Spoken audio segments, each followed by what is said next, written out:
형님들 이런 질문 많이 하세요. 제 사주에 재성이 없는데 건물이나 아파트 사면 안 됩니까? 지금 살 때인지 팔 때인지 어떻게 합니까? 오늘 이 두 가지 솔직하게 말씀드릴게요. 그리고 오늘 실제 건물주 케이스 공개합니다. 홍대에 여러 채를 가지고 계신 분인데 지금 호텔 신축용으로 매도를 준비하고 있어요.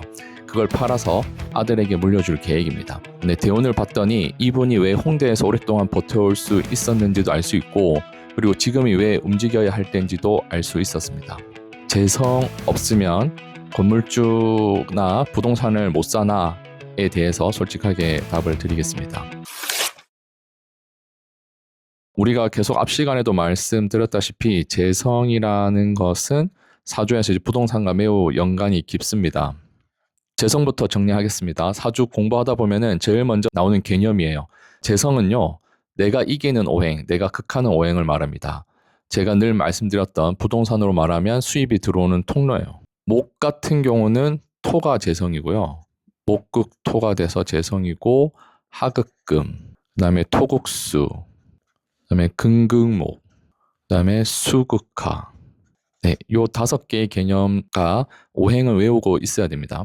네, 그래서 이제 일간이 갑을이면, 일간이 갑을 목이면 토가 재성이고, 일간이 병정하면 금이 재성입니다. 그리고 일간이 무기토면은 수가 재성이고, 경신금이면 목이 재성입니다. 인계수면 하가 재성이 되겠죠. 이렇게 본인 일간을 찾으셔가지고 재성 오행이 있는지를 확인해 보시기 바랍니다. 댓글에 제가 개발한 무료 만세력 링크를 걸어 놓았습니다. 여기서 생년월일시를 입력하면 본인의 사주팔자가 바로 나오니까 한번 확인해 보시기 바랍니다. 네, 근데 형님, 재성이 사주에 있다는 게 뭐냐? 이 8글자 안에 재성 오행 글자가 있으면 부동산 자산 인연이 있는 거예요. 임대료 통로가 타고나게 열려 있는 것과 마찬가지입니다. 네, 그래서 재성이 있으면 임대료가 들어오거나 부동산과 인연이 깊습니다. 그리고 재성이 없으면 이 반대가 되겠죠. 그리고 재성이 충을 맞으면 통로가 막히고 공실의 위험이 있다고 보시면 됩니다. 그리고 합이 되면 또 통로가 열리고 계약의 타이밍이 왔다고 보시면 됩니다. 그리고 핵심, 재성 자리에 충이 오면 임대료 통로가 막히는 거고 공실이 생기는 거예요. 그리고 반대로 합이 오면 통로가 열리는 겁니다. 계약이 성사되는 타이밍이에요. 이게 오늘 영상 전체의 핵심입니다. 자, 그러면 재성이 없으면 부동산을 사면 안 되냐? 그렇지 않습니다. 전략이 달라지는 것뿐이에요. 재성이 없어도 됩니다. 방법이 2가지가 있습니다. 첫 번째는 대운과 세운을 살펴봐야 됩니다. 대운과 세운을 살펴봐서 그 해, 그 달에 맞춰서 매입을 하면 됩니다. 그리고 2번째는 합으로 재성이 만들어지는 구조가 있습니다. 뭐 예를 들면 정임합이라든지 갑기합이라든지 이게 합이 재성 오행을 만들어내면 같은 효과를 냅니다. 그래서 재성이 없는데 합으로 재성이 만들어지는 사주가 있고, 이 사주에 없는 재성이 합으로 생겨나는 구조, 이런 분들은 그 합이 활성화되는 달이나 그 해에 계약 타이밍 잡아서 계약을 하시면 됩니다. 즉 재성이 있든 없든 핵심은 하나입니다. 재성에 충이 왔는가 합이 왔는가 2가지는 파악을 하셔야 됩니다. 그래서 충이 오면 기다리고 합이 오면 움직여서 계약을 체결하면 됩니다. 그래서 무리하게 사면 안 되는 경우, 재성이 충을 맞는 해, 대운이 재성을 극하는 시기, 이때 사면 공실이 반복되게 됩니다. 그래서 오히려 무리하게 사시면 안 됩니다. 재성이 충 맞는 시기에 건물 사거나 부동산을 사면 들어가는 순간부터 공실이 생기거나 임차인이랑 분쟁이 생길 수도 있습니다. 타이밍이 안 맞는 것뿐이에요.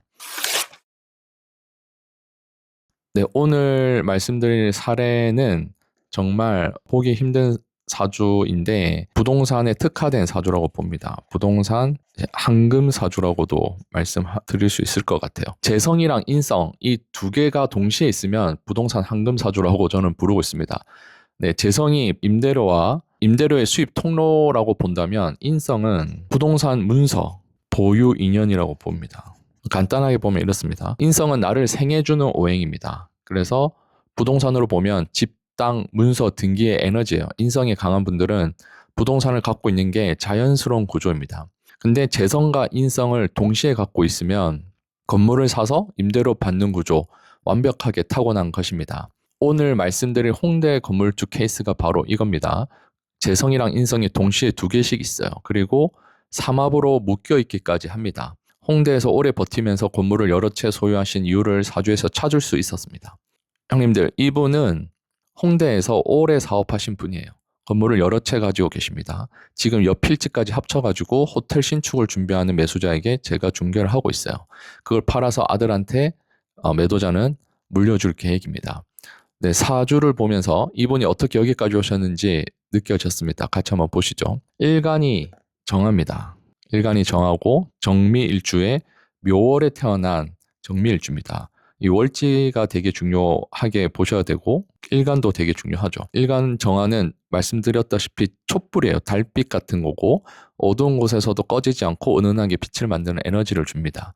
주변 사람을 따뜻하게 해줍니다. 주변 가족들에게 따뜻하게 나눠주는 이분 삶이랑 딱 맞는 일간이에요. 그럼 이 사주팔자가 어떤 구조인지 한번 말씀을 드릴게요. 정화일간은 재성의 오행이 뭔지 아시죠? 하극금이니까 금이 재성입니다. 근데 신금과 경금 이렇게 편재 정제가 두 개나 있습니다. 동시에 존재하고 있고 그래서 부동산 자산의 인연이 두 겹이라고 보시면 됩니다.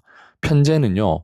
역동적인 재물, 움직이는 자산, 매각, 개발, 변화하는 부동산을 뜻하고 정제는 안정적인 재물, 꾸준한 임대료, 장기 보유 부동산을 뜻합니다. 이렇게 편재 정제가 동시에 있으면 매각도 잘 하고 매매도 잘 하고 임대 수입도 꽤 안정적인 구조로 이루어졌다고 보여집니다. 홍대에서 여러 채 보유하면서 오래 버티신 이유가 여기 있어요.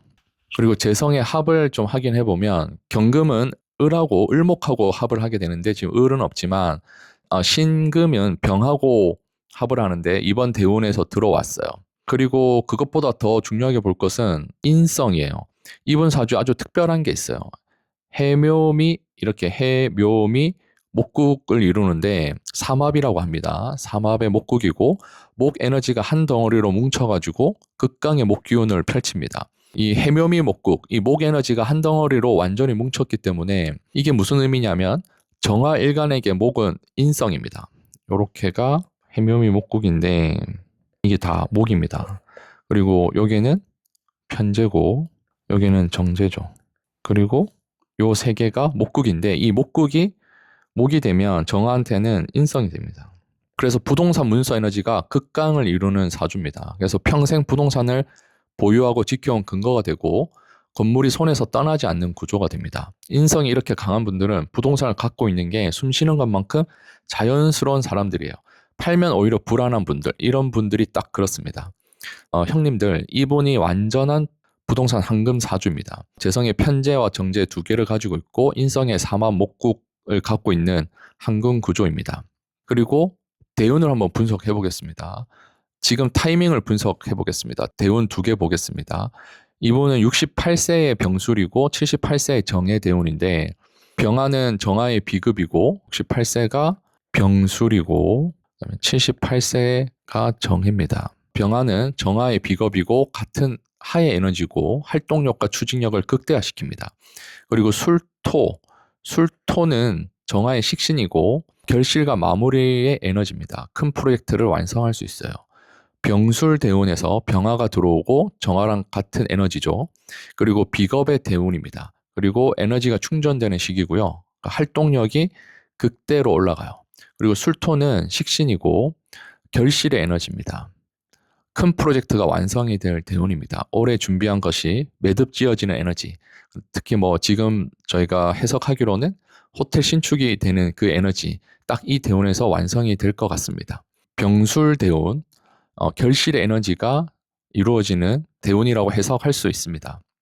다음 대운도 정화도 비겁이고 해수도 평강과 인성입니다. 그래서 해묘미 목국, 여기 해가 이 해죠. 그래서 해묘미 목국 다시 활성화돼서 부동산 문서가 다시 재점화됩니다. 그래서 78세 정해 대운에서도 이 해수가 월지묘, 일지미와 만나면 해묘미 목국이 다시 활성화됩니다. 인성 삼합이 다시 발동하는 거예요. 그래서 이 시기에 문서 이전, 등기, 증여, 법적 보호 에너지가 강화됩니다. 아들한테 증여해서 완성하기 딱 좋은 대운입니다. 지금 병술 대운에서 호텔의 신축이 완성이 될 거고 지금 26년은 병호 세운입니다. 그래서 또 오미합이 또 발동해서 매각 협상이 시작되는 해가 되고 78세 대운에서는 해묘미 목국이 재활성화되면서 직녀까지 마무리되는 이렇게 사주가 말해주고 있습니다.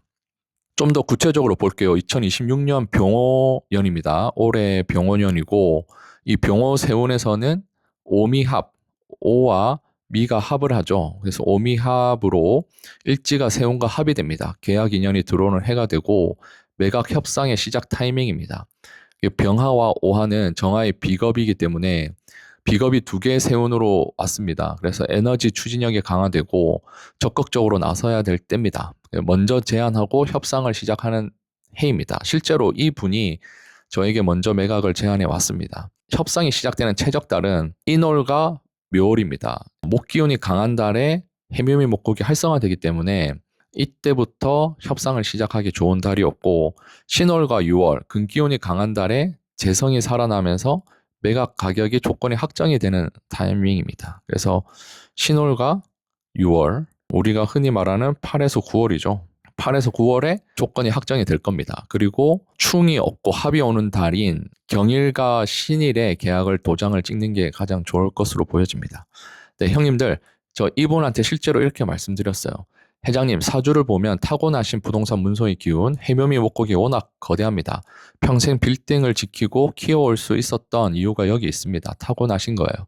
다만 올해와 내년은 회장님 인생에서 가장 큰 대운의 교차로에 있으니까 78세 대운 진입 전입니다. 지금 흐름에 그동안 크게 지고 계셨던 무거운 부동산 문서들을 가볍게 슬림해서 자녀들에게 가장 안전하고 세법적으로 유리하게 상속 증여하는 틀을 짜야 하늘이 정해준 정리가 잘 될 겁니다. 이 시기를 놓치고 다음 대운을 넘어가면요, 문서가 너무 무거워져서 정리하시기가 너무 까다로워집니다. 제가 회장님과 사모님의 짐을 덜어드리고 자녀분들에게 가장 아름답게 자산이 승계되도록 이번 매각건을 잘 완벽하게 매듭지어 드리겠습니다. 형님들, 저는 중개사입니다. 근데 사주를 공부하면서 이런 말씀을 드릴 수 있게 되었어요. 시장 분석만으로는 이런 말 못합니다. 타이밍을 알아야 할 수 있어요. 이게 제가 사주를 부동산에 쓰는 이유이기도 합니다. 형님, 오늘 재성이 뭔지, 재성이 없어도 되는 이유, 그리고 부동산 황금 사주 실제 케이스를 보여드렸습니다. 본인 사주에 재성이 있는지 지금 바로 무료 만세력 사이트에 들어가서 확인해 보세요. 일간 확인하시고 재성 오행 찾으시면 됩니다. 궁금하신 분들은 댓글에 있는 무료 만세력 사이트를 참고하시기 바랍니다.